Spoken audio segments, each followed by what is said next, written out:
Chicago, 2011. A cop is murdered. Police and prosecutors swear they have the trigger man. He swears he didn't do it. How far will each side go to prove they're right? Like it's just one bombshell after another, where you're like, what? The story of a PlayStation, a brain-eating amoeba, and the relentless pursuit of justice.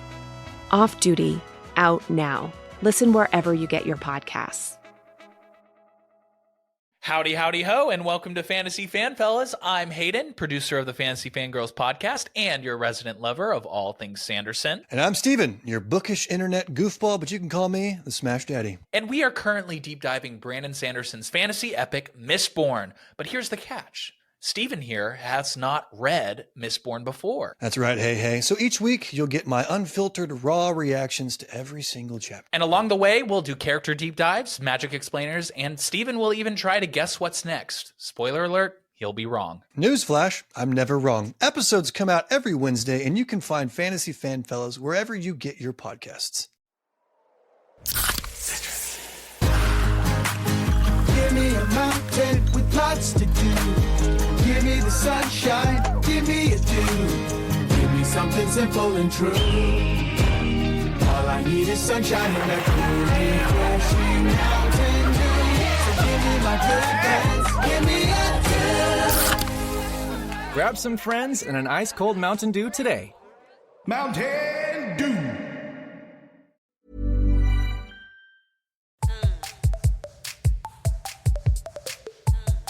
Hello, and welcome back to the Psych Legal Podcast. This is a podcast where we talk about popular culture through the lens of an attorney and a therapist. I'm Brooke Brigham. I'm the attorney. And I'm Tess Brigham. I'm the therapist. So today we are going to be talking about a great documentary, I thought. Last week after the Menendez to Menudo one, we searched for something light. we searched for this. And actually, coincidentally, a listener Allison, had posted, she suggested this documentary, which is Judy Blume Forever. Yes. And she thought it would be timely given that, banning books is back in fashion again. Yes. And Judy Blume is probably one of the most banned authors. Her books are among the most banned because they are very, very honest books talking about things that children and teens go through and have always gone through and continue to go through. And that's what, including sex and death and bullying and all of the stuff. And a lot of people think that kids just can't handle that. Yeah. Even though it's going to happen to them. And it's happening to them. Yes. I mean, when you think about it, childhood is really not that long. How old are you when you start to encounter a lot of stuff? I mean, fortunately, most kids don't get into heavy issues until maybe elementary school, but a lot of kids are dealing with this stuff well before then. Yes. Way before then. Well, what I don't quite understand is especially if you have a daughter, at some point she's gonna get her period. Like, what do you think's gonna happen here? Like, right. You can't pretend like it's not gonna happen. You can't pretend like, if you have a child, like their body's going to develop, that your child's going to be interested in sex. Like, these things are going to happen. Yeah. Well, I don't quite understand why parents and everybody, I love, like, later on we see Pat Buchanan, on Judy Blume, just kind of like about those, masturbation. And I feel like, okay, so Pat Buchanan, you've never masturbated? Come on. Yeah. And, there's a part of me that's just a little bit like, come on, Pat Buchanan, like, give me an effing break. Well, it's so disingenuous. And it was great that she came back at him and she said, you seem to be really infatuated with masturbation. I was like, yes, thank you. Yes, exactly. He is. Yes. All these people who are so up in arms about people having sex, the ones that are getting caught in all these sex scandals. Yes, they are. They are. It never changes. It's always the same cast of characters, the same pattern. It is the same. It's the same people. Same routine. We keep seeing the same people over and over and over again, yammering on about these silly, silly things. But it's a little bit of. But I thought one person pointed out how her books are. They are.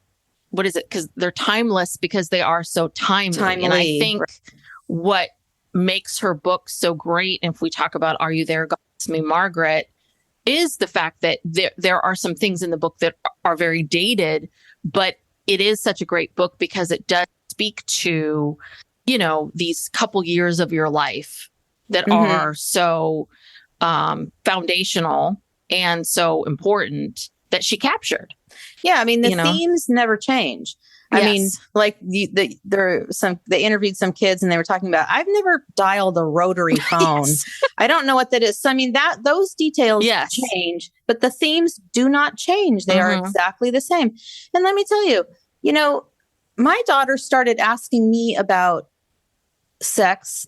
Like, I mean, she was in preschool and it wasn't about sex. It was more about like reproduction, because they hear things like, about how moms and dads, the dad plants a seed in the mom and that's how the baby grows. They become infatuated with that very early on. Yeah. And then one day we were just riding in the car and all out of the blue, she says, Mom, how does the dad get his seed inside the mom? Mm-hmm. And I was not prepared to answer that like right there and then. And I said, oh, well, I'll explain it to you, just give me when we get home, I need to concentrate on driving. And I had to come up with, how I was going to explain it to her in, that in a way that a 4-year-old could understand. Mm-hmm. But yeah, this is just human nature. And you cannot ban these topics. Yes. I'm sorry. Yes. Anyway.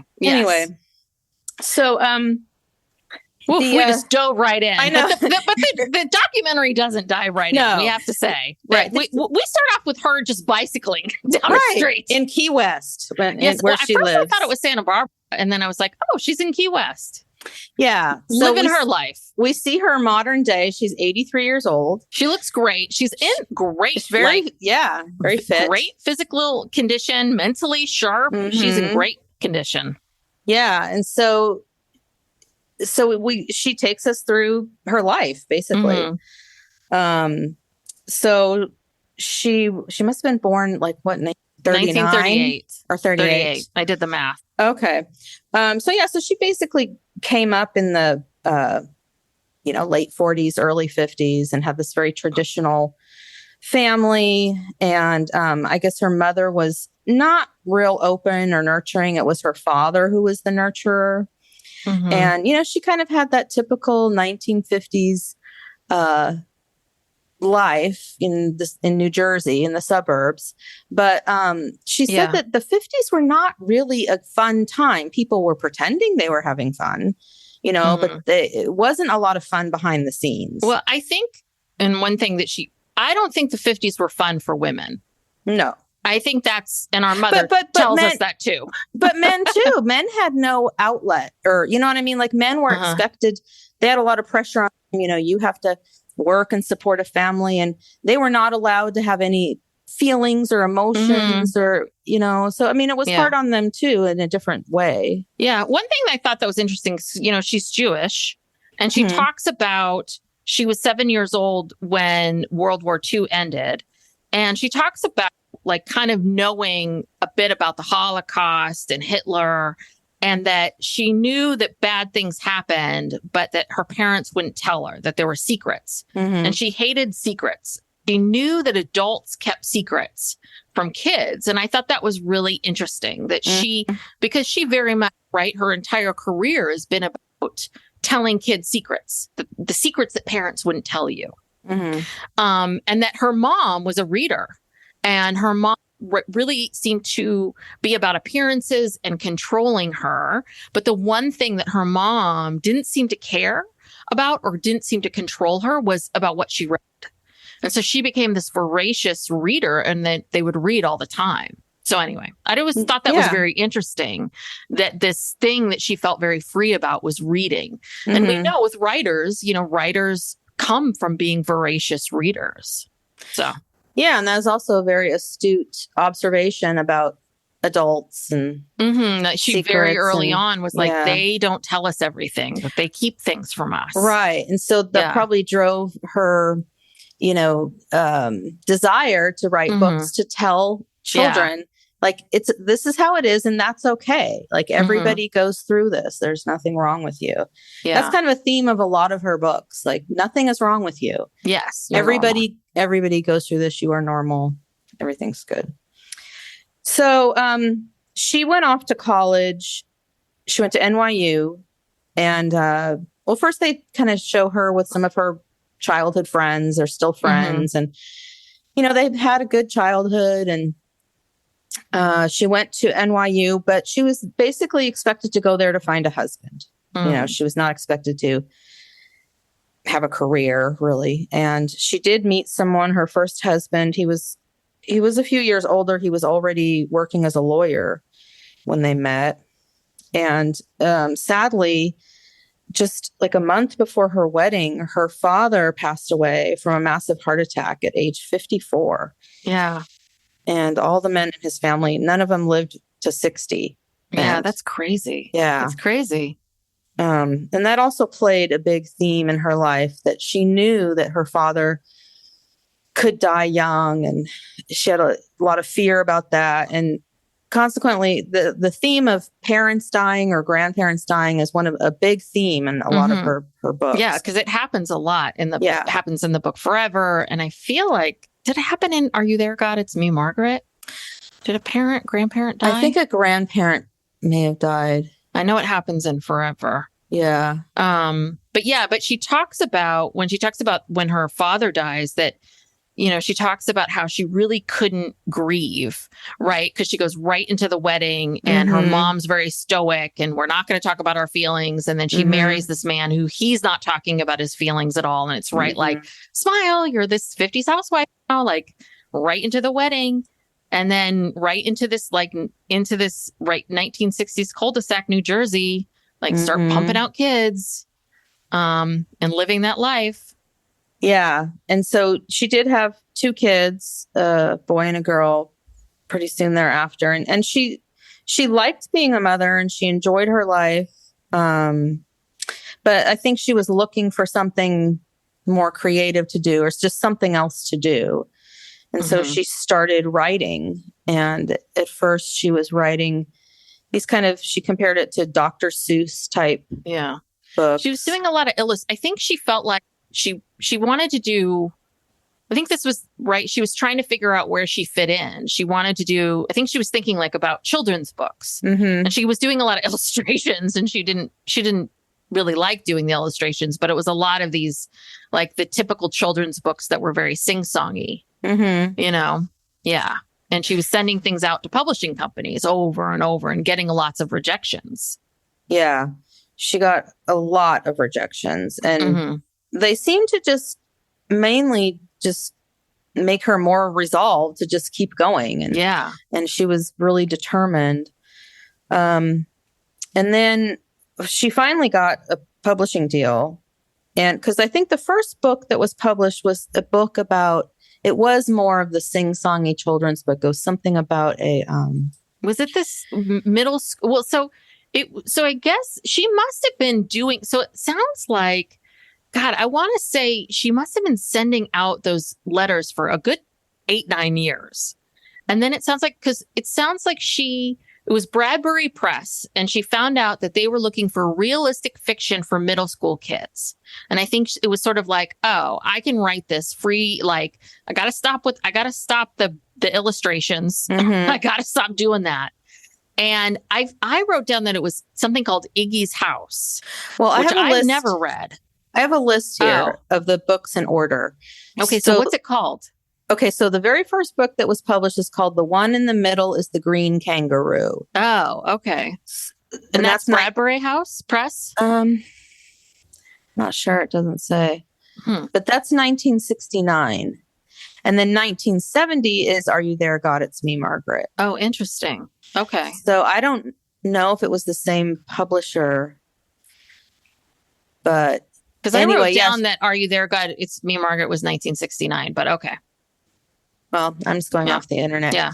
And then the Iggy's House was also 1970. Mm-hmm. And then she basically did a book a year, at least one book a year or more every year, all through the 70s. Wow. And into the 80s. So, yeah, she has 33 published books, including the adult books that she wrote towards the end there. So, she was very prolific.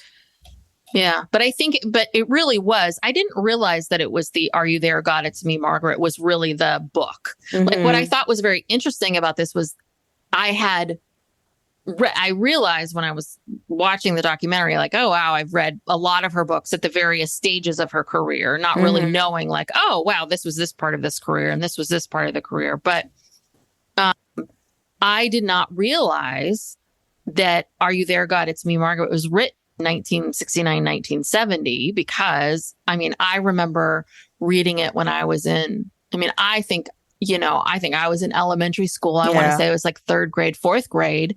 And, that was in the 80s. And so it felt like it was written in the 1980s. Yeah. To me, timely. The only thing that felt really old to me was she was talking about like sanitary napkins and the belts. Like that felt old. Right. To me, but we still had rotary phones. Yes. Back then. Everything else was, but that was the one thing about it that felt dated, but everything else felt like very, very timely and very like real and true. Yeah. I was trying to remember when I read it, and I know it was elementary school, but I don't know if it was like, I really don't know. I don't remember, but it was definitely the first book I had ever read that talked about stuff like that. Talked about, boys and menstruation, and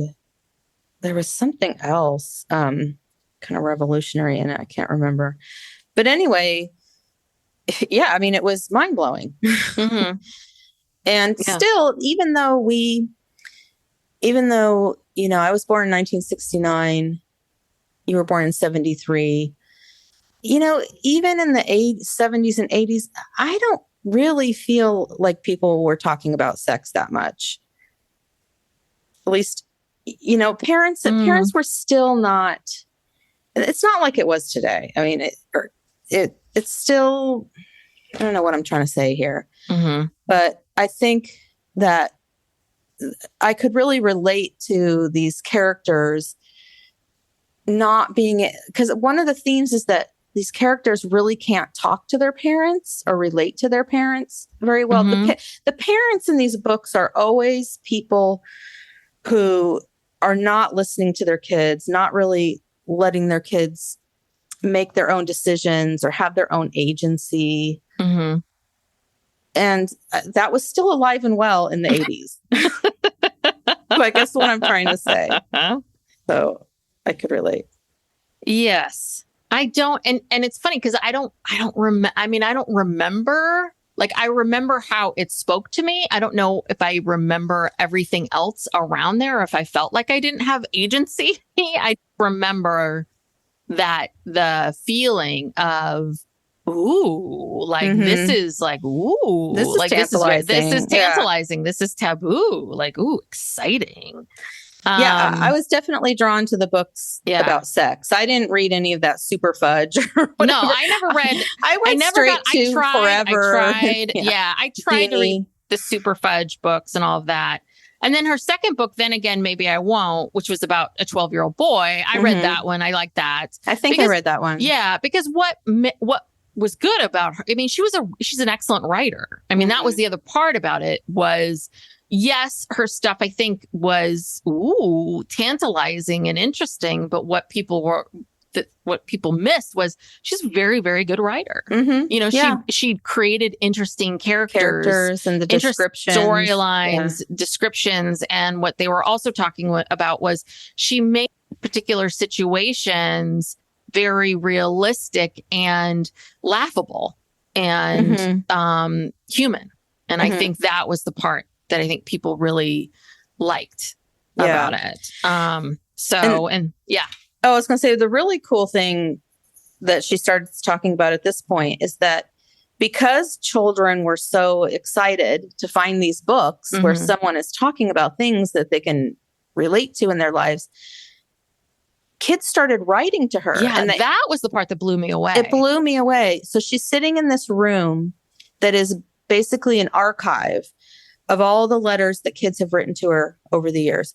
And now there are banker boxes stacked probably like 10 shelves high, all the way around the entire room, full of letters. And she starts reading some of these letters.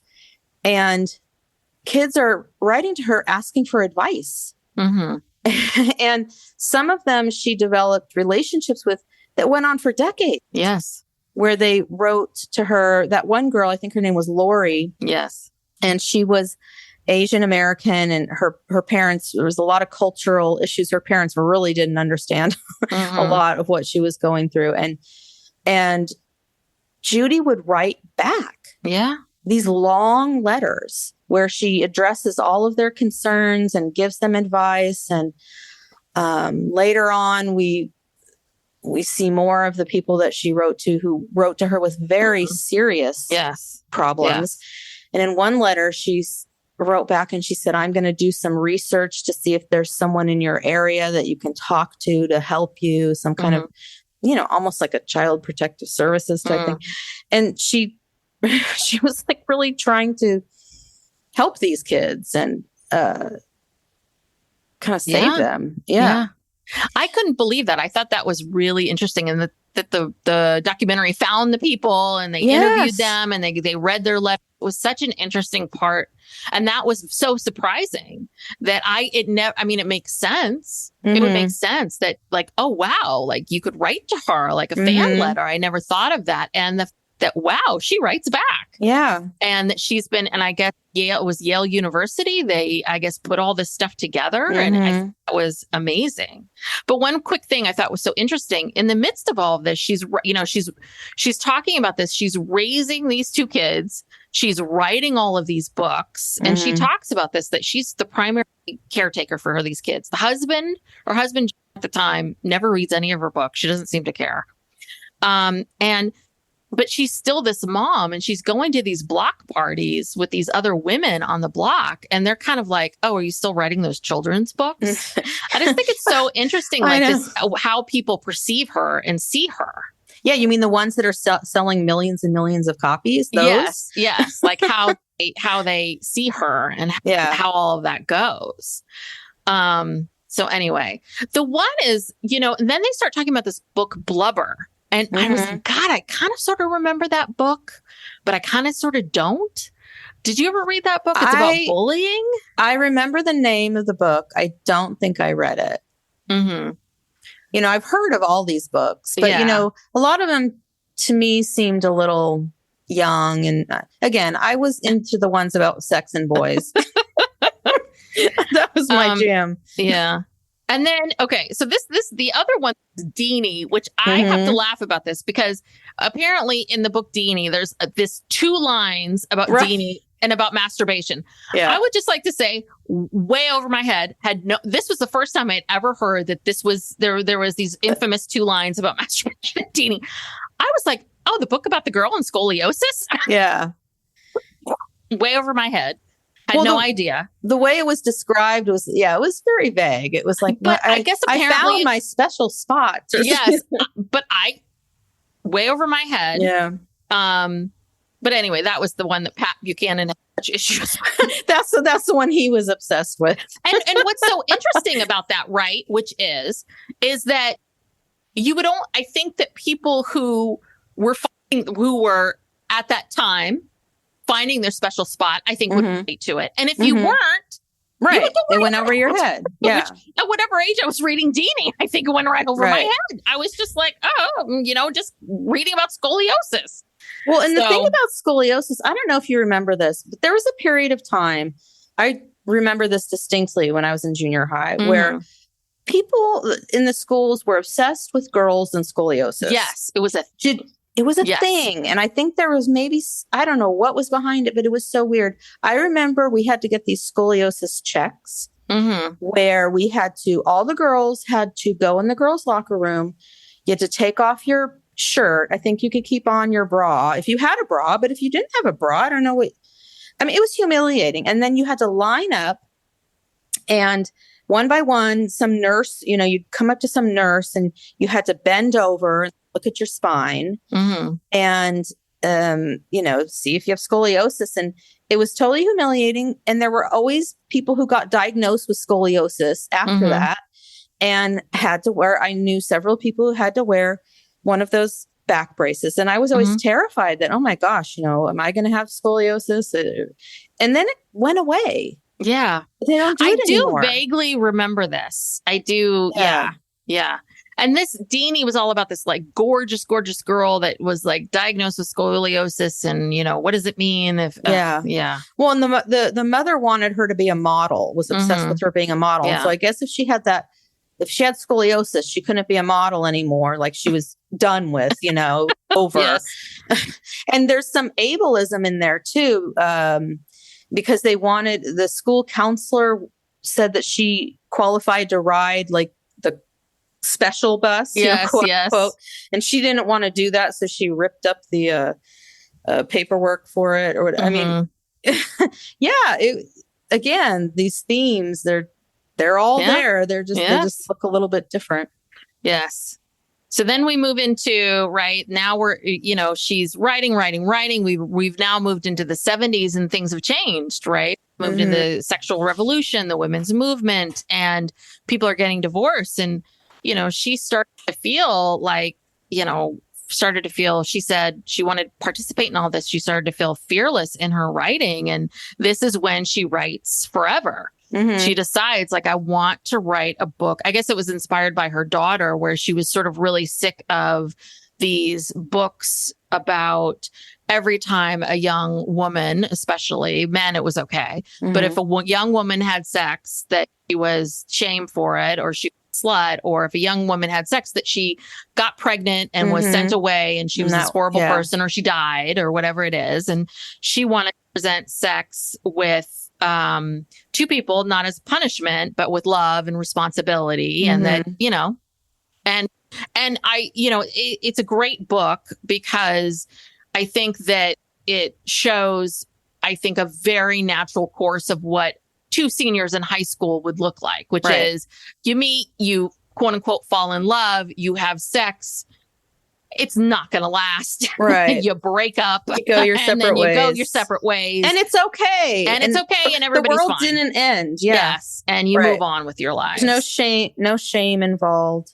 Yeah. I mean, that's really groundbreaking. Yes. Yes. Oh, and the girl was on birth control pills too. That's right. Did the mom take her to go, or did she go herself? I can't remember what happened. I can't remember, but that was a revolutionary thing. You know, a teenage girl having agency over her body and, you know, being responsible and all that, showing it in a totally positive light. It's great. I mean, it's really not about the sex. Yeah. People wanted to see just sex normalized and not shamed. Yes. And then this is when Judy decides she's going to get divorced. She's 37 years old and she leaves her marriage after 16 years. And so the whole time I'm watching, did you ever read the book Wifey?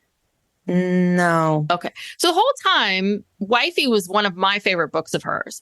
So the whole time I'm sort of watching the documentary, I'm thinking, God, her book Wifey seems very similar to this life she's living. Right. And then when we got to the Wifey part, I'm like, okay, now things are coming together. So anyway. Well, then she wrote that book, Not the End of the World, which is about divorce, which was something. Oh, I never read that. It really, this documentary makes me want to go back and read some books, but yeah. But yeah, and that was something that in the 70s and 80s and whatever, a lot of kids were going through. Ourselves included. Yeah. So, you know, trying to normalize, not really normal, I don't know, but at least just have like a place so kids can look at it and be like, yeah, I'm not the only one. Yeah. I don't know. Did you read that book? I don't know if I read that book. I kind of feel like I did. Maybe. It's hard to remember, but I kind of feel like I did. Now, this seems very out of character for me. The second marriage, I was like, this seems, and I guess she feels a lot of shame for this. Like, I guess she gets out of this one marriage and then she says, like, the first guy she meets is a scientist and he's based in London. And so then she takes her 2 kids out of school, 7th grade and 9th grade. And then they go to London and they start like traveling around for conferences.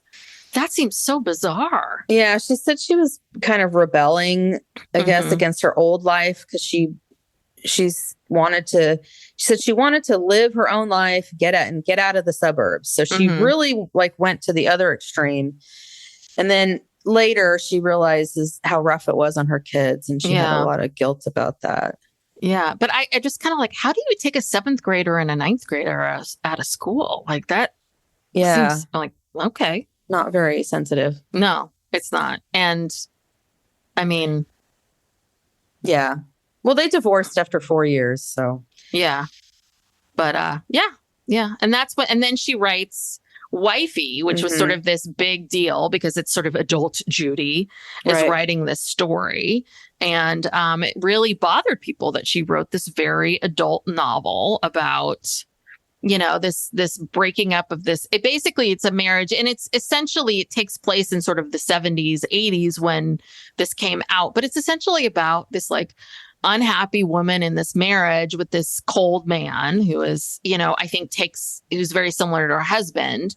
And it was just interesting. And I remember reading Wifey and thinking to myself, oh God, I can't get married. This sounds awful. Like, it just sounds like the worst. Like marriage just sounds horrible. Yeah. You know, because she just seemed to be married. And I think this was very similar to her first husband. She just seemed to be married to somebody that like just couldn't talk about feelings, just not very emotional, you know. And I was just like, I cannot marry someone like that. Yeah. You know, well, I think that's what a lot of 50s and 60s marriages, that's what they were. Yeah. Because again, men didn't even know how to be in touch with their feelings if they wanted to. You know, they were told to do the opposite, you know, and if they did, you know, express their feelings, then they'd be made fun of, you know. It's just, it was not a good time. Yeah. Yeah, it wasn't. So well, then something really good happens. Is it a good time now? We're going to talk about Reagan getting elected, and is it better? Slightly, I guess. So, yeah, it's the latest chapter of history repeating itself. Yeah, so Ronald Reagan was elected in 1980, and all the censorship starts up.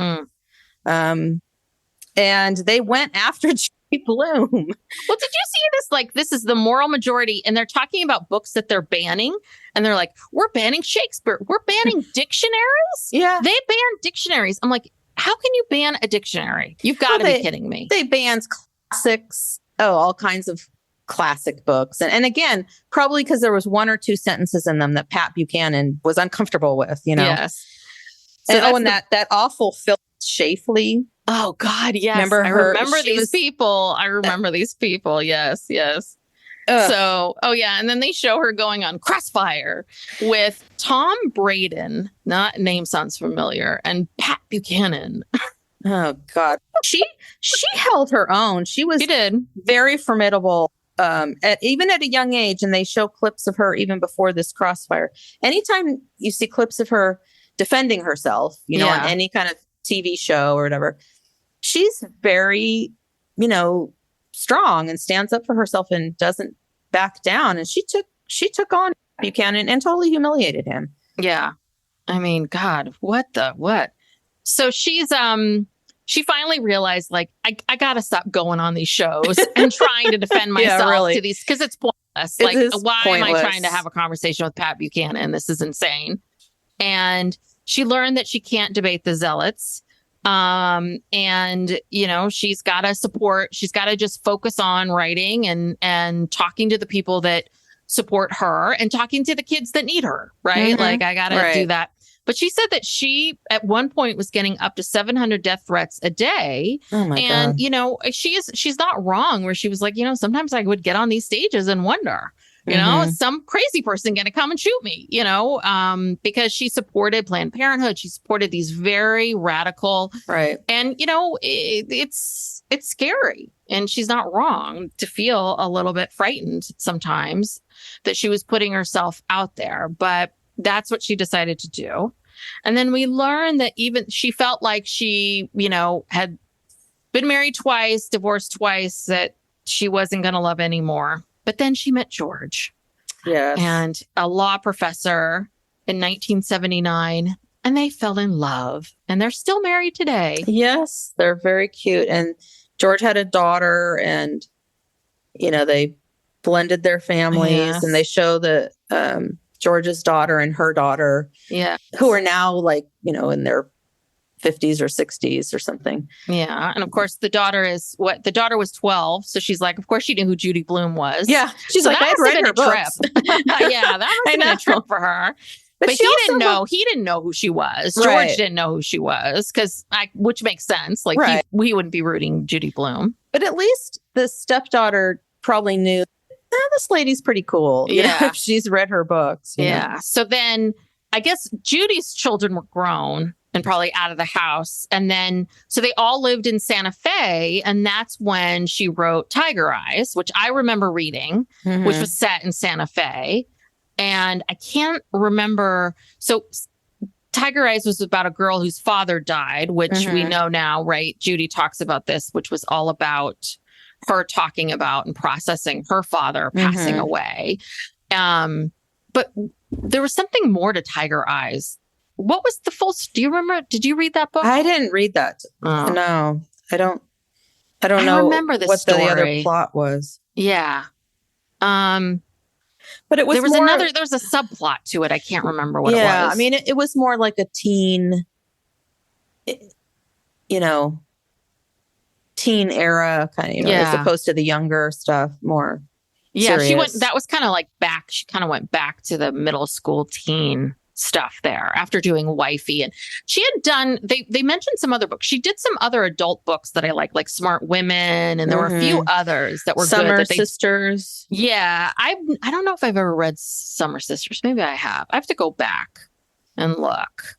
But then they go back and they really get into the letters and the story of Karen, which I thought was very powerful. Yeah. So tell Karen's story. So there's a story of Karen who, because we've met some of the other women, we met Lori and some of the other women that wrote to her, but they talk about this woman, Karen, and Karen she's now, I want to say somewhere in her 40s now, but she talks about how she started writing to Judy because she first told Judy about how she had to tell somebody that her brother committed suicide. And she, you know, just felt like she had to tell somebody about this. She didn't know who to tell, so she told Judy. And then, did Judy write her back after that?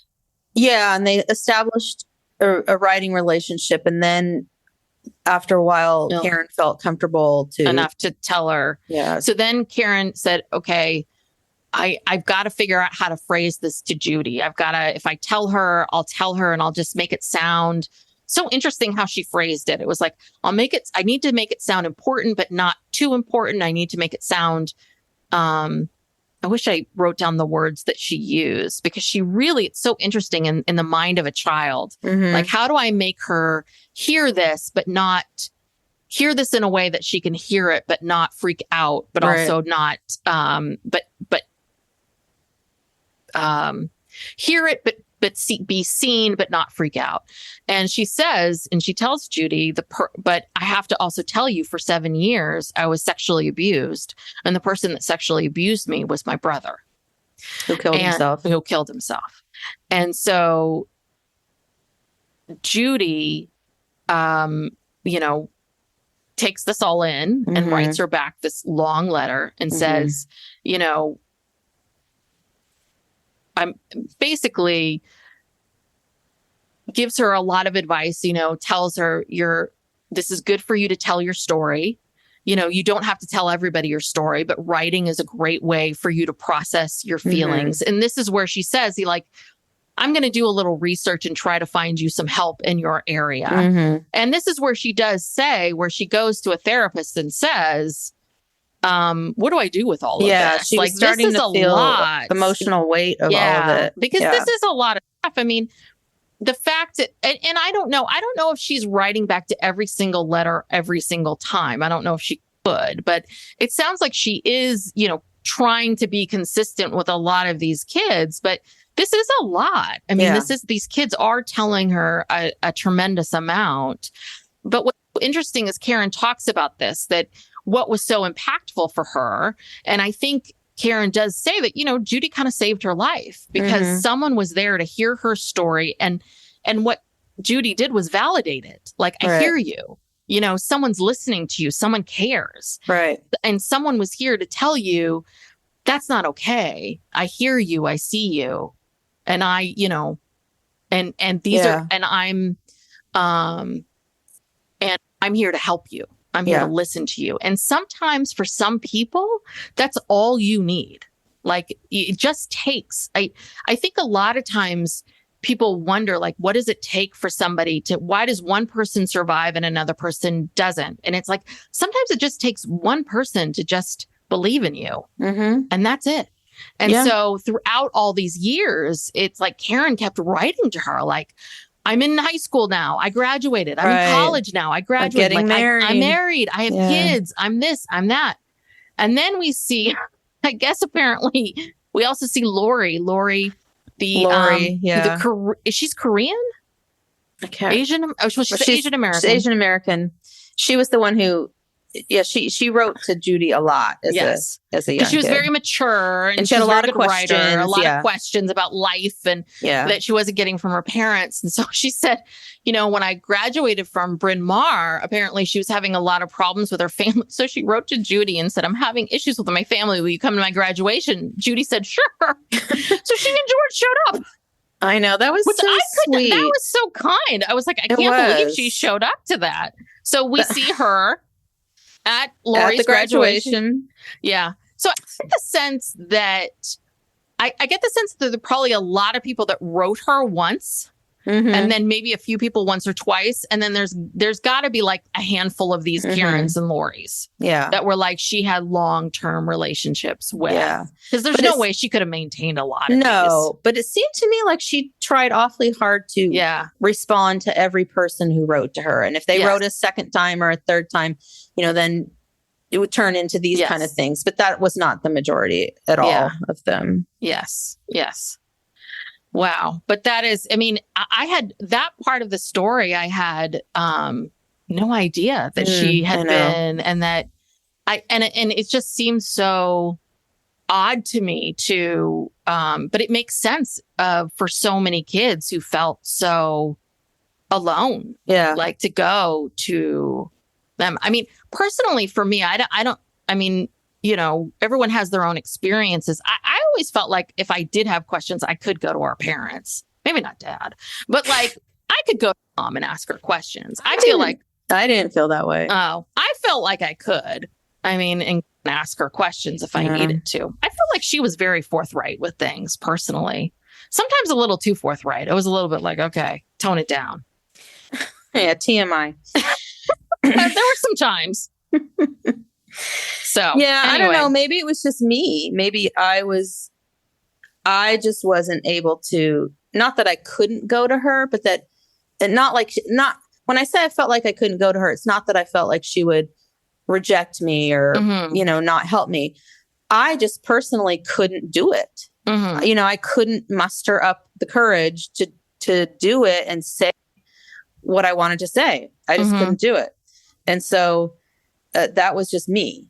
Yeah. And so that's different than, and I think most kids feel like that to some degree. And even if your parents are open, maybe something happens that you just feel is beyond their ability to deal with, or you don't want to burden them, or it's too shameful or too whatever. And so you just can't. So I'm not like blaming the parents or anything like that. Some parents are total assholes and would get upset, but it's just really hard to be a child and articulate your feelings and process what's happening to you. Well, and I also think in the world that we live in today, I mean, I feel like it's so interesting because in our world, right, there's a lack of information, right? You'd have to scramble. And I think what's going on now is there's too much. Right? Because that's what I said to my son. I was like, listen, do not go on the internet. Do not type in certain words. Like, come to me first because, you type in certain words on the internet, boom, right in your face. It like gets graphic fast. And so that's a bit of the problem now with the world that we live in is I think kids are exposed to super graphic stuff like really quickly. And and that's a big problem, right? Is that because I work with young people, they have a very skewed idea of sex and relationships because of porn, because of like how, this is young women think that, this is what relationships look like, or this is how I should be treated by somebody, or this is what this is supposed to look like. Or sex is a performance. Yes, exactly. Sex is a performance and I'm supposed to look like this. And this is how I should feel in now. And it's like, no, like, even porn stars will tell you that when they're home with their partner, this isn't what it looks like for them. So, stop. So anyway. Yeah. Well, back to Judy and George. Oh, God. So anyway, so they're traveling around. They're living their best life. They're having a great time. They live on Martha's Vineyard for like 20 years. House. Yeah, they're summering there. They're just having their best lives. Because she must make so much money from all the residuals from these books, don't you think? I wonder if hopefully Bradbury didn't screw her out in the early days of Are You There, God, It's Me, Margaret. But she must now make so much money from all of the residuals from all of these books. But and then I guess she doesn't really get into it, but they go to Key West and they fall in love with it, which is one place I've always wanted to go. I've never been. Yeah, I would like to. So they 5 years ago, and somehow they get this opportunity to buy a bookstore called Books and Books or Book and Books. And so they buy it. And so now she and George are running this bookstore. And I guess people all know that she owns this bookstore. And I guess if you call and say, is Judy there? And if she's working that day, you can go down there. Go down there and talk to her. And buy her books and she'll sign copies. And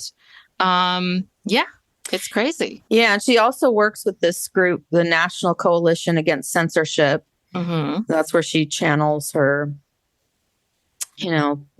frustration with all of this. And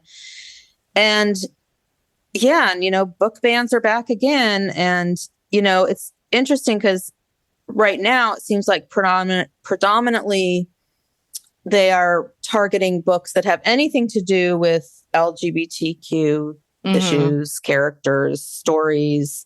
And of course, they always ban books about race, have anything to do with race, because the kids can't handle it. Yeah. The kids can't handle learning about slavery. And it's like, please. Anything about gender, sexual identity, and women, like women having their own agency over their bodies, themselves. Anything that threatens the patriarchy, the white male patriarchy. It's like, it's so frustrating because it's like, how many times are we going to go through this? I don't know. Well, I really liked how they showed that they talked about how sort of changed the space of YA forever. Like she really created that space. And a lot of the people that they interviewed, Lena Dunham, Molly Ringwald, and they also, and I've forgotten her name, the one that did Pen 15. And then they had that show. Samantha. Samantha Bee. Yeah. But what they showed how, right, that Judy Blume sort of brought on this idea of how they allowed young women to be messy and complicated. And then they sort of like show Sex in the City, and we see Girls, and we see Broad City, we see Pen 15, we see all of these shows and all of these things that have come about of showing us young women coming of age, young women's stories of their stories. And as opposed to constantly seeing these stories of young men of coming of age. Like this, we've been watching young men coming of age, these stories, these tales, like, Star Wars, we've like, that's, a young man's journey. We've watched this story over and over and over again. And she's the one that really said, let's start watching women come of age. And I think it was one of the people talked about, like, in many ways, this is historical fiction. Right. There's some aspects that are dated, right? Because none of the mothers worked. The characters were, very binary, right? Gender was very down the line. But at the core, what we talked about at the beginning, which is at the core, it's all about the feelings, right? Because she's truthful, because she's vulnerable, because she's authentic. That's why they are timely, because she gets to this vulnerable place. And I think that's why she's so, I think she's an incredibly brave person, because she really puts it all out there. Like, and she was really the only one doing this back in, 1969, 1970.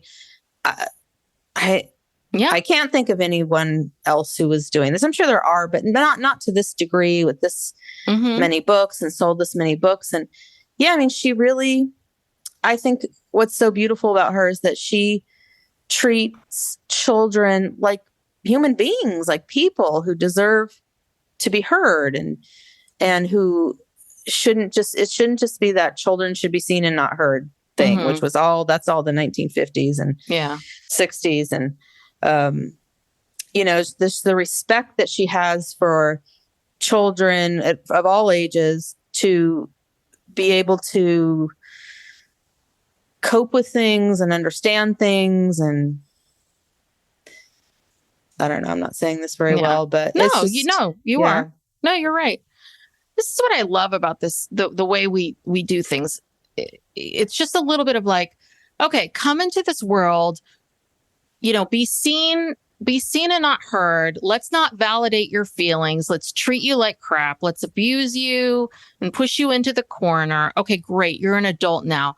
Fully function now as a human being, make money, earn it, be human, be this. Wait, what's wrong with you? Why can't you function now? What's wrong with you? You're not functioning now?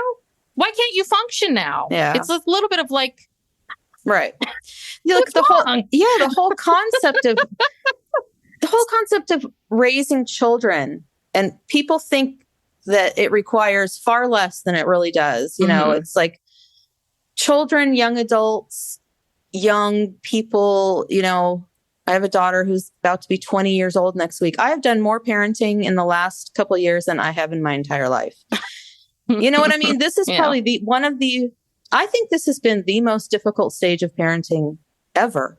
The college years, the end of high school. A lot of it was complicated by COVID, but it wasn't just that. These are big things. Little kids, little problems, big kids, big problems.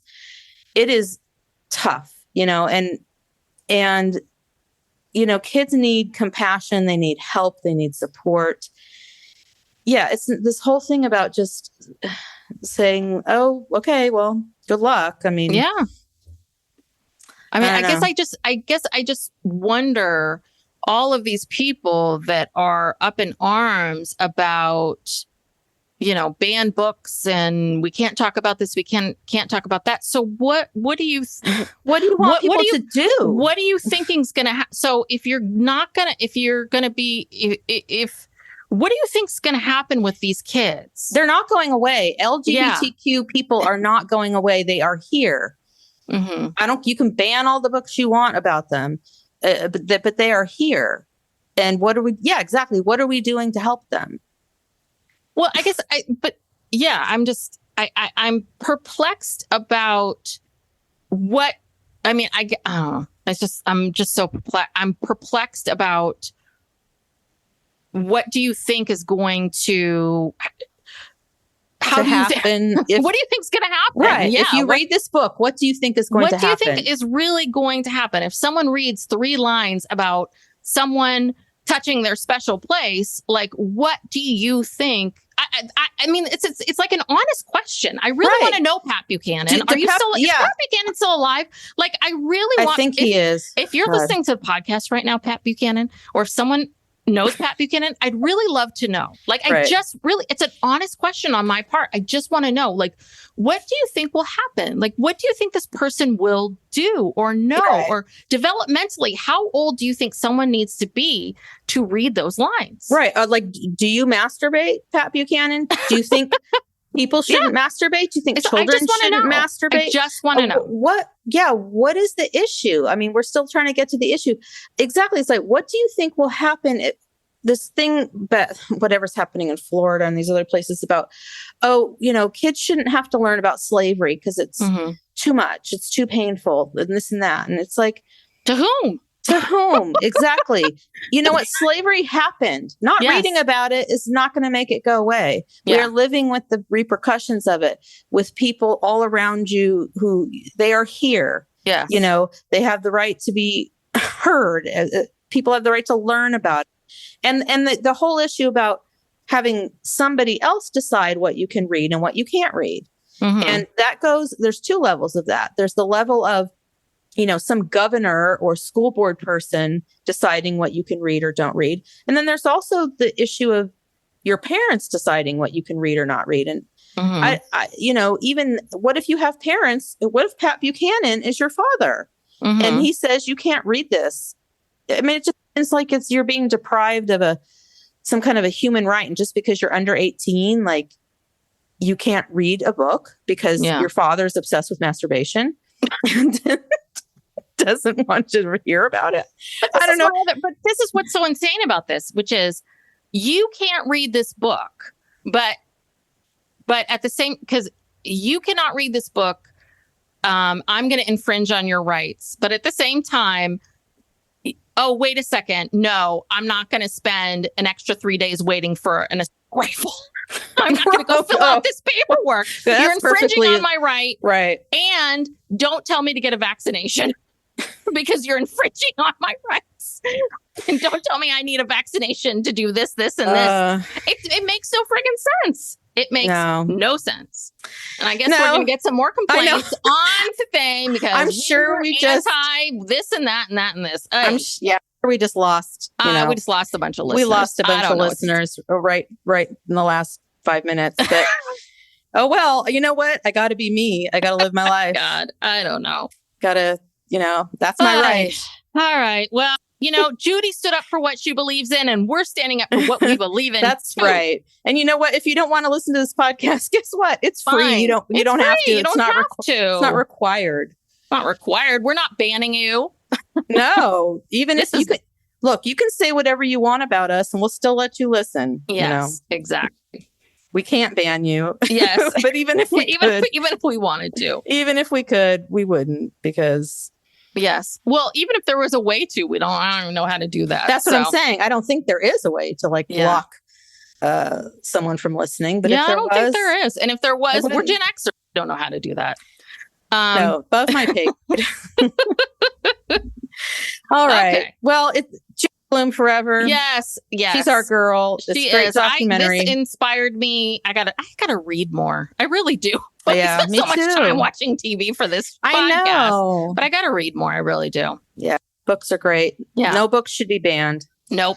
You don't like it? Just don't read it. Just don't read it. God, it's so easy. It's so simple. So thank you for listening. We appreciate you. And if you like our podcast, please subscribe and please leave us a 5-star rating and review. And you can find us on social media, on Instagram and TikTok at PsychLegalPop. Yeah. People are making some great comments on Instagram. Yeah. And like our friend, listener Allison, she sent a message and about the Judy Blume doc. So please, if there's something you want to hear about, let us know. And especially, it's real easy to find dark documentaries. Yeah. It's hard to find feel-good documentaries. Yeah. No, we did, because I know one of our listeners mentioned the Teal Swan documentary. We will get to that. So we are not ignoring people. We do take all of them. We just need something light. We needed something light. After the Menudo Menendez. Yeah. thing. And also, we just needed something like it's a time issue too. Like right now, our schedules didn't allow us to watch like a 6-hour documentary. Yeah, it was a lot. It was the Teal Swan one, which I think is really interesting. I do want to watch that. But I do. Episodes, it was a lot. But we needed something that was just an hour and a half because we're busy with work and stuff. So we will get to it. Don't worry. Yes. So thank you so much, and we will talk to you soon. All right. Bye. All right. Bye.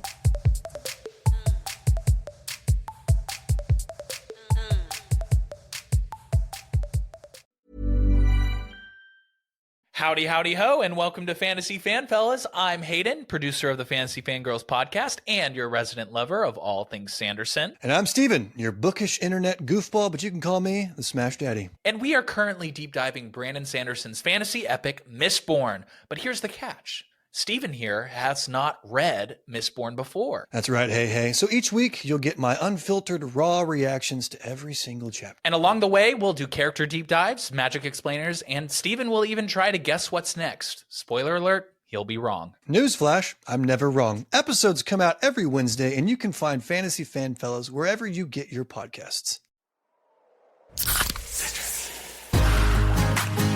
Give me a mountain with lots to do. Give me the sunshine, give me a dew.